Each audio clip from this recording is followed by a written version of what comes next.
Is it time to reveal everything now? Yes, that's right. What are you talking about? Is that the secret we were talking about before leaving? Exactly. Don't you think you are just extra baggage in our lives? That's why we decided to sort out the unnecessary baggage. What? I don't really understand. Wait a minute. Take care then. Overcome the obstacles and live well. After throwing the bag out of the car window, my parents' car drove away. I was born with a disability and use a wheelchair. Unable to do anything, all I could do was wait for my grandmother, whom I was supposed to meet here. 2 hours passed, and as it got dark around me, I trembled with fear. About 30 minutes later, a car appeared. Myra, are you alone? I haven't heard anything from Michelle. What happened? Grandma. Seeing my grandmother get out of the car, I felt relieved and tears flowed. Seeing me suddenly cry, my grandmother was a bit shaken, but carefully helped me into the car and decided to go to my grandparents' house. In the car, I explained the situation to my grandmother as much as I could. What a thing to say. Why would they say such a thing? They said I'm just extra baggage in life, that it's time to sort out unnecessary baggage. That can't be true. When we arrived at my grandparents' house, I explained the situation to my grandfather as well. Of course, my grandfather was furious. My grandmother was also angry. However, as soon as I mentioned a specific topic, their anger subsided, and their expressions quickly returned to normal. My grandparents looked at each other and began whispering quietly. Myra is not a nuisance at all. Don't worry, you're safe. I wonder where the real nuisance is. Will you help us reveal the truth to them? Seeing my grandmother's confident smile, I felt reassured. I hadn't heard what we were going to start yet, but I decided to help my grandmother. My name is Myra. I am a middle school student, born with a disability that prevents me from walking, and I always use a wheelchair. I have a neurological condition that prevents nerve signals from reaching my legs. Living in a wheelchair, I face various challenges every day. A mere 4-inch step that my friends easily step over is a major obstacle for me. That's why I tend to avoid going out. It's not because I have unpleasant experiences outside, but simply because my home is too comfortable. How is it? Easier to handle than the previous doors, right? Yes, thank you. Now nearly all the doors in the house are sliding doors. Opening and closing doors can be a struggle when using a wheelchair. By the way, the handrails in the bathroom are quite old too. We might need to replace them soon. Pleased with the newly installed door, I played by sliding it back and forth. Next to me, my father was organizing tools scattered on the floor. He is a builder and has been making our home more accessible. He has installed sliding doors, made flat floor surfaces, and installed electric switches that are easy to operate from a wheelchair. As a result, the house has become so comfortable that it makes me reluctant to go out. If there's anything you're concerned about, don't hesitate to tell me. My father always encourages, but he has his own work, and it's hard to ask too much of him. Therefore, I have never specifically asked him to do something for me. Because I don't say anything, my father often proceeds with home improvements on his own. And every time he finishes, he tells me to speak up if there's any inconvenience, making me feel his kindness each time. However, no matter how much he scolds, I never ask my father for improvements. Part of the reason is that I don't want to trouble him, and also because my mother says, "The financial difficulties are because you need a wheelchair and I can't work. So don't insist on getting what you want." My mother often repeats, "We are poor." I first became aware of this when I was in first grade in elementary school, struck by the firm way my mother spoke. Though my father works on building projects, I also understand that doors aren't free. Moreover, the renovations he does at home don't bring in any income. I first realized this reality in the upper grades of elementary school, and I began to refrain from asking my father for renovations. Despite this, The renovations my father pushed forward have made our home a very comfortable space for me. My mother candidly speaking to me about our state of poverty is also perhaps part of her way of ensuring that I grow up without relying on others. I believed that I was loved by my parents, but I realized that this belief was because I was still young and didn't understand anything. From around the upper grades of elementary school, I began to understand my parents' intentions a little at a time. I thought I was loved, but it seems that might not really be the case. I'll load this baggage here, so please handle that one. Tick. This is always heavy and troublesome. I'm sorry. After shopping at the mall, my mother packed the purchases into the trunk, while my father helped me into the car. To my parents, I was just another piece of baggage, like groceries or daily necessities.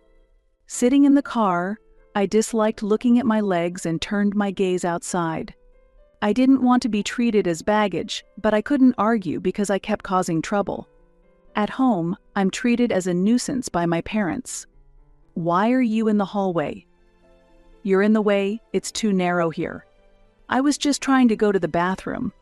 Bad timing. I always tell you to check where we are and act so you don't bother us. I'm sorry. Every time you move, you're in the way.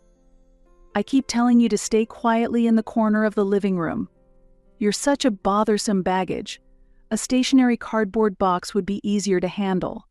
Despite wanting to go to the bathroom, I was cornered into the living room by my mother. Having to wait to go to the bathroom to avoid being called troublesome baggage again, I decided to distract myself by focusing on a TV show I wasn't even interested in. Understanding everything isn't always a good thing. As I reached the upper grades of elementary school, I began to see my parents' true feelings. At that age, their cold words were too much for me to bear. Every time I was treated like baggage by my parents, it hurt. But as a grade schooler, I couldn't live without the help of my parents. Gradually, I started to gauge my parents' moods and tried to be as little of a nuisance as possible. Are you not going anywhere again today? Yeah, I'll just watch TV at home. That's a relief. I watched my parents leave for shopping from the doorway. They usually return around the time the evening drama ends. Not wanting to be seen as a bother, I started avoiding going out with my parents and stayed home more. When I decided not to accompany them, my parents would smile brightly. Seeing their smiles, I felt useful and would smile back. Looking back, my mindset at the time was quite distorted. For me, not being a nuisance was the top priority, and I mistakenly believed that my parents' smiles were the result of my efforts. I was satisfied with my efforts, but in the 6th grade, a small incident occurred that seemed to undo everything. Do you use a wheelchair at home too, Myra? Yeah, I do. But you know, my dad has made the house comfortable for a wheelchair, so I don't need help from everyone like at school. I'm totally fine staying home alone. As the grades progressed, my class changed in elementary school. Some kids weren't interested in my wheelchair, but during breaks, more people started to gather around. This became a new routine after the class change, and I was already accustomed to it. At this time, it seems I said something inappropriate to a friend. My friend relayed to a teacher how I was managing being home alone, which resulted in a call from the teacher to our home. If a 6th grader can't handle staying home alone, why should the school interfere? Exactly. Why did you talk about staying alone? It's caused trouble. I'm sorry. It seems my parents were warned by a teacher that it's dangerous for a grade school child to be left alone at home late at night. As a result, I was no longer allowed to stay home alone, becoming a burden to my parents once again. However, as an alternative to me staying home alone, my mother gave me a new directive. Go to an after-school day service program. What's that? My mother showed me a brochure for the facility. The brochure featured photos of children my age intensely engaged in studying or crafting something. The after-school day service seemed to be a facility that provides essential life skills and opportunities for social interaction. Simply put, it's like a version of a childcare program or a day service for seniors, but tailored for individuals with disabilities. Honestly, it's expensive and it's a burden to send you there. But as long as you use a wheelchair, your father and I can't support you forever. That's why I want you to make friends there, engage with others, and receive training so you can live independently in society. If I had been in the lower grades of elementary school, I might have felt that my mother was showing love. But now, in the 6th grade, I could somewhat understand the underlying meaning of her words. She probably just didn't want to keep me at home since I was a burden. Okay, I'll go to the facility after school and on weekends. Thank you for understanding. It really helps. Children understand and think more deeply than adults often realize. I pretended not to notice the real reason behind my mother's decision and continued to act as if I was unaware. My mother didn't realize I was acting and believed her words made me happy. Seeing my mother smiling, I felt a joy that I probably shouldn't have felt. A year after I started attending the facility, my parents seemed to be in better spirits more often. With me spending less time at home, I had become less of a burden to them, making their life seemingly more comfortable. Regardless of the reason, I started to feel okay with the situation as I was treated less like a burden by my parents. However, one day, my mother unexpectedly said to me, "You don't need to go to the facility anymore." Really? You're already a middle school student, and staying home alone shouldn't be a problem. I had already been attending the facility for a year, where I made friends. I started going there reluctantly on my mother's orders, but since I was often treated as a nuisance at home, the facility had become an important place for me. I would like to continue going there if possible. Okay, I won't go to the facility anymore. But I couldn't defy my mother, so I reluctantly accepted. As I stopped going to the facility, I ended up spending more time at home. Stay in the corner of the room because you're in the way. I felt increasingly treated as a nuisance at home. I sometimes wished I could go back to the facility. I decided to subtly ask my mother if I could return. I got used to studying at the facility, and I can't concentrate at home. Isn't a place to study the same anywhere? I wonder what my friends at the facility are doing now. Why don't you contact them? You exchanged contact details, right? If not, you could call the facility and ask. From my mother's reaction, it seemed she was not considering letting me go back to the facility.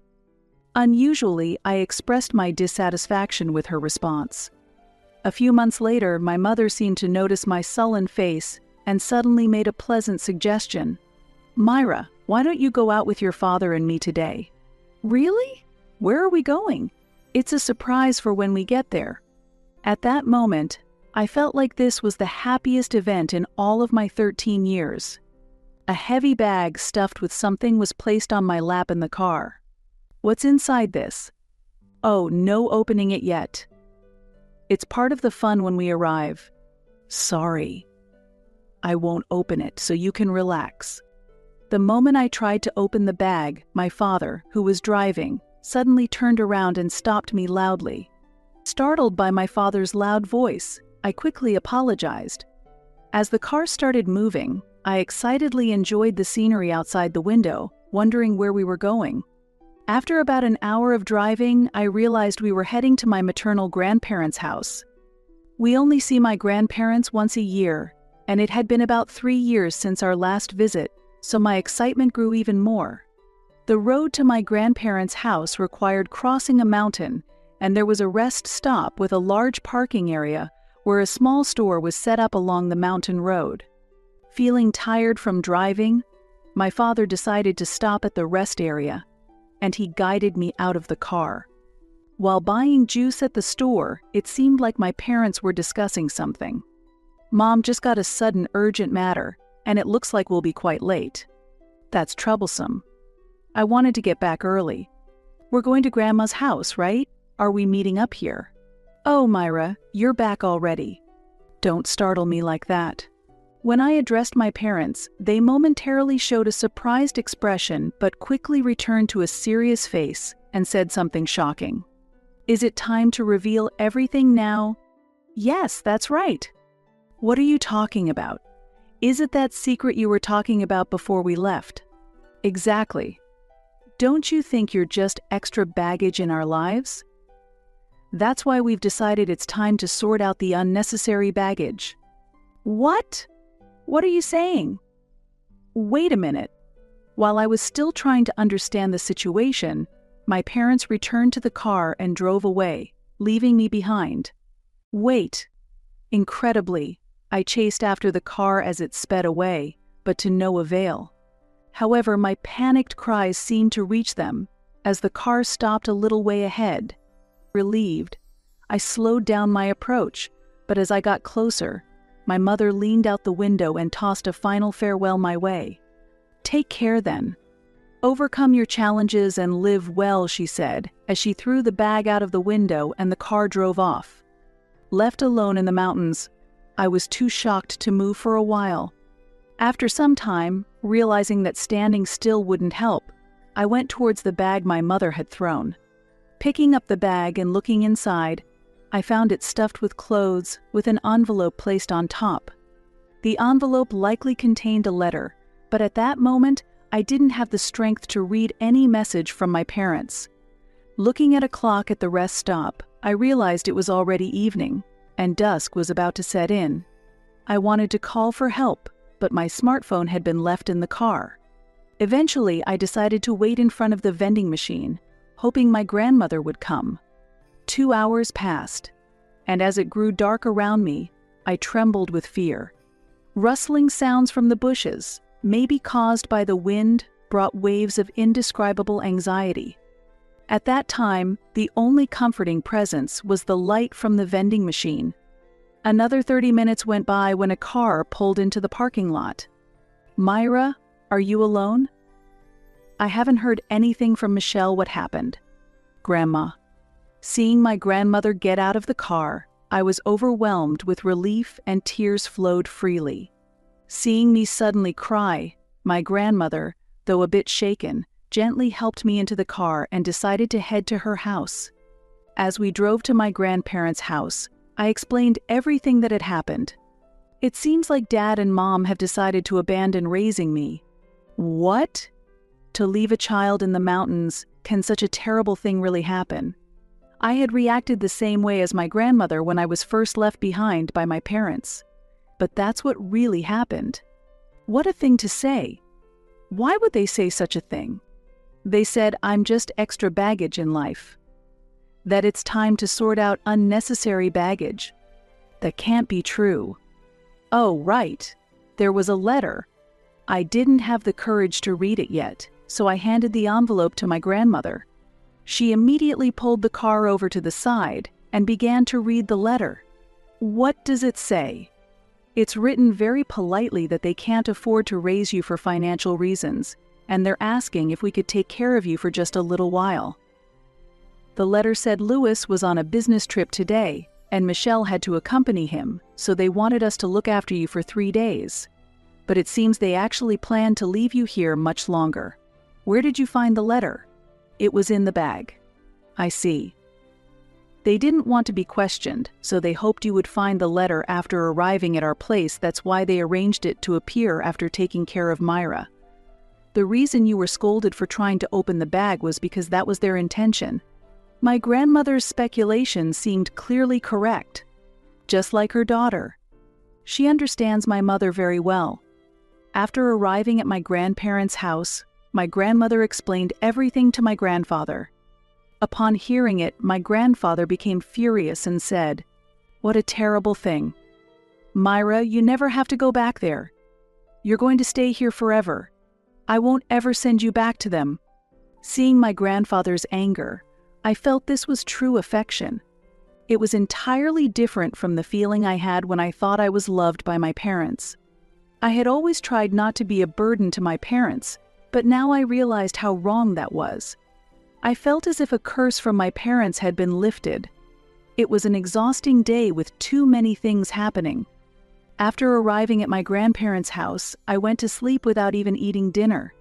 The next night, feeling a bit calmer, I talked to my grandparents about my life with my parents. Being called baggage wasn't the first time yesterday. Why would they say such a terrible thing?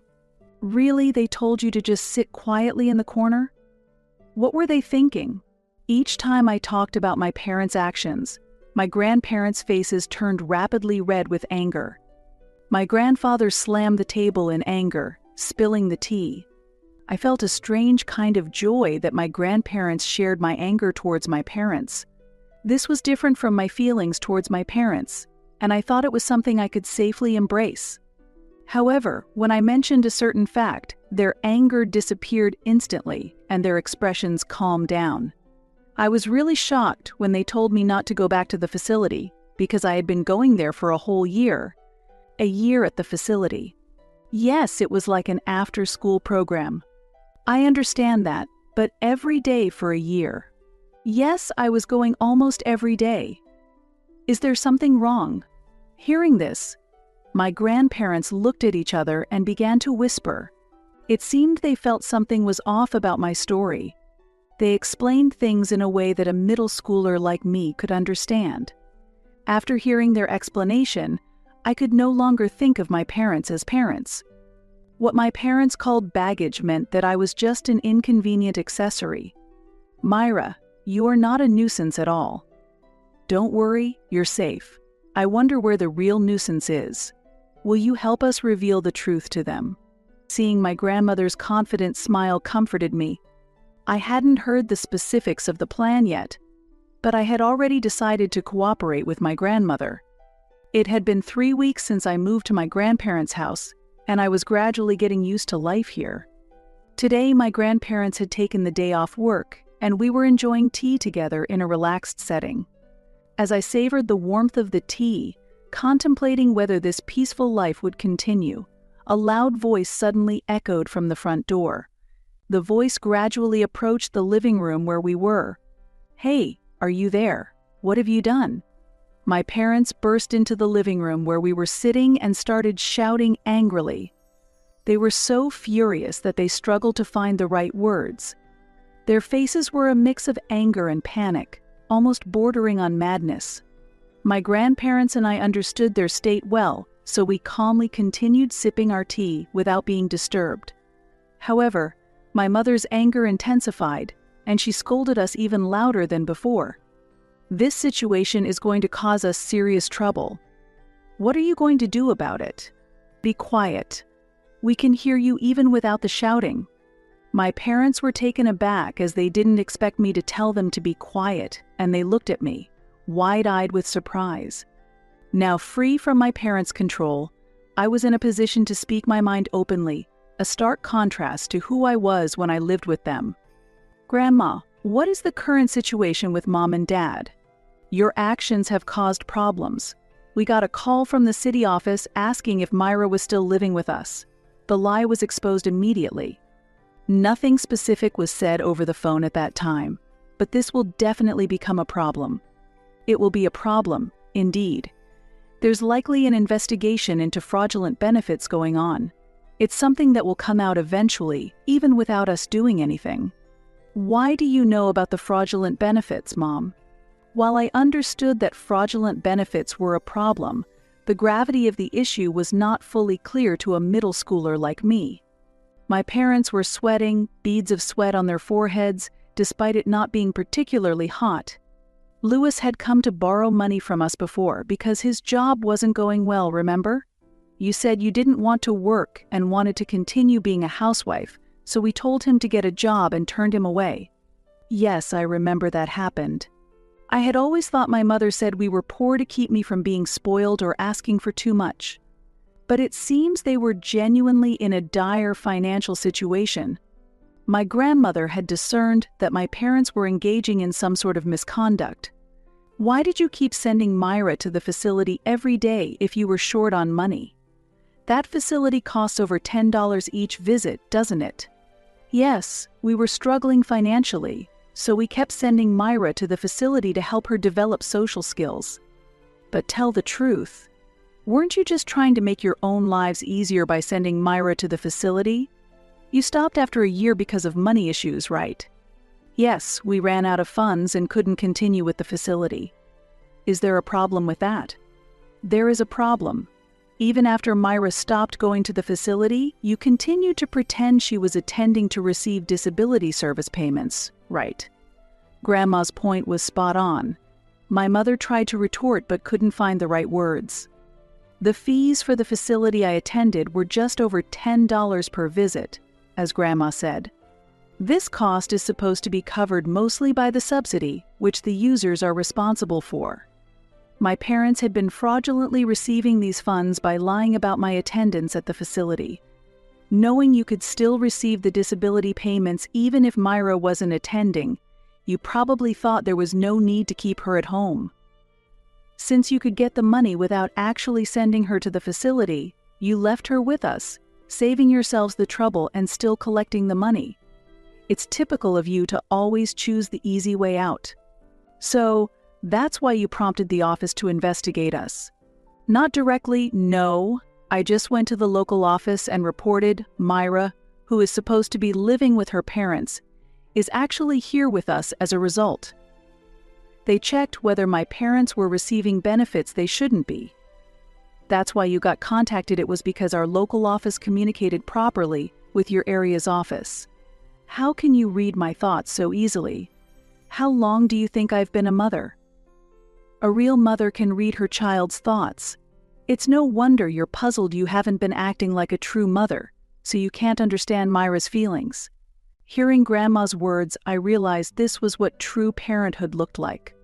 My mother, overwhelmed by Grandma's words, collapsed on the spot. My father was still standing, but now Grandpa confronted him. "You both are dressed quite fancy today? Michelle is carrying an expensive bag, and Louis, that watch looks quite nice too. Did you buy those with the money from the fraudulent benefits?" "No, this was bought with my own money." "Oh, weren't you poor before the fraudulent claims? If you had money for expensive clothes, you could afford them. Surely you weren't using Myra's disability and child support allowances as your spending money." "Actually, I bought this watch recently, and the clothes were a stretch to afford." The feeble excuses were clear even to me, a middle schooler. Grandpa looked at me and grinned, deciding to let me deliver the final blow. "Dad, you have several pieces of clothing with the same logo, don't you? And not just clothes, you also have many expensive sneakers. And Mom, your closet is full of clothes, right?" Unable to respond, Dad eventually collapsed, just like Mom had. I had thought Mom said we were poor as part of my upbringing, but in reality they were indulging in luxuries contrary to their words. My parents had frequently splurged on things they wanted. I remember throwing a tantrum as a child because I couldn't get a toy I wanted. That incident prompted my mother to start saying we were poor. So, I never doubted that it was a form of education meant to curb my selfishness and dependency. However, in reality, my parents were merely using the benefits they received because of my existence for themselves. In a way, my presence was what sustained our household. The real burden was my parents themselves. It was all our fault. "Myra, I'm so sorry. From now on, I'll truly act like a mother, so let's go home together." My mother apologized to me with tears in her eyes, seemingly having a change of heart.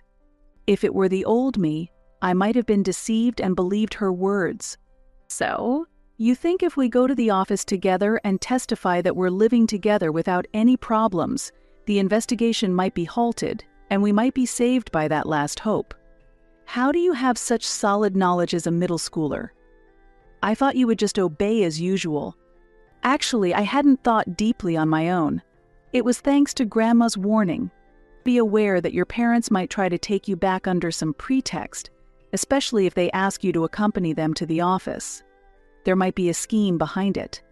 I've already told the office everything necessary, so I don't see any reason to go with you anymore. Even if I'm asked, I will stick to the facts and not change my story. Help us out.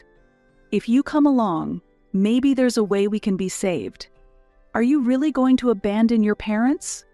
You're heartless. Enough already. Are you asking Myra to help with your fraudulent claims? After leaving Myra in the mountains, you only seek help when you're in trouble.